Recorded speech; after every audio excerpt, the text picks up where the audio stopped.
Hi viewers, welcome back to Kadapa Telugu రుచులు. ఈరోజు వచ్చేసి బీన్స్ కర్రీ టేస్టీగా ఎలాగా చేసుకుంటే మనకు బీన్స్ కర్రీ అనేది చాలా టేస్టీగా వస్తుందో నేను ఈ వీడియోలో చెప్పబోతున్నాను. దీనికోసం ఫస్ట్ అయితే మనం ఒక ప్యాన్ తీసుకోవాలి. ప్యాన్ తీసుకొని అందులోకి 2 స్పూన్స్ ఆయిల్ వేసుకోవాలి.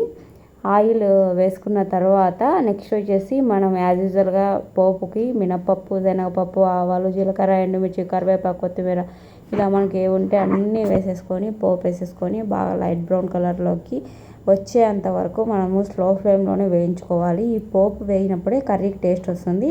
నెక్స్ట్ వచ్చేసి ఇందులోకి బీన్స్ వేసుకోవాలి. బీన్స్ వేసేసుకొని మళ్ళీ ఈ స్టేజ్లోనే మనము బాగా కలియదిప్పుకొని ఈ స్టేజ్లోనే మనం ఉప్పు, పసుపు అనేది బీన్స్లో వేసుకుంటే కనుక మనకు కర్రీ అనేది చాలా టేస్టీగా వస్తుంది. ఈ బీన్స్ పూర్తిగా వేగనివ్వాలి. బాగా వేగిన తర్వాతనే మనము ఇలా టమోటా ముక్కలను వేసుకోవాలి. అంతవరకు మనం స్లో ఫ్లేమ్లోనే ఎంత బాగా వేయించితే కర్రీ అనేది అంత టేస్టీగా వస్తుంది.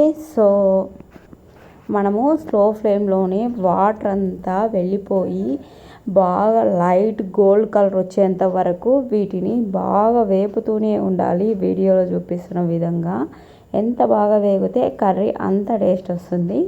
ఇంకా ఫైనల్గా అయితే బాగా వేగడం అంటే ఇలా వేగాలి. వేగిన తర్వాత ఈ స్టేజ్లో మనం టమోటా ముక్కలు వేసేసుకొని మనము బాగా వేయించుకోవాలి. ఈ టమోటా ముక్కలు కూడా వేసినప్పుడు కొంచెం వాటర్ ఉంటుంది కాబట్టి ఇంకా వాటర్ అనేది వేయము. ఈ టమోటా ముక్కల్లో ఉండే వాటరే కొంచెం ఈ కర్రీకి జ్యూసినెస్ అనేది వస్తుంది.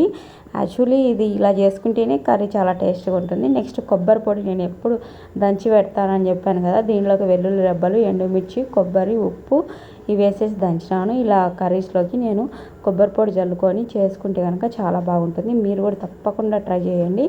ఇలా కొబ్బరి పొడి వేసుకొని ఫైనల్గా ఒక 2 మినిట్స్ వచ్చేసి మనం దించేయాలి. వేడివేడి అన్నంలోకి మనము ఈ బీన్స్ కర్రీ వేసుకొని తింటే మాత్రం ఎంత బాగుంటుందంటే అంత బాగుంటుంది.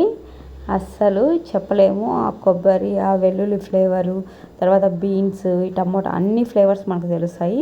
ఈ వీడియో కనుక మీకు నచ్చినట్లయితే లైక్ చేయండి, షేర్ చేయండి, సబ్స్క్రైబ్ చేయండి.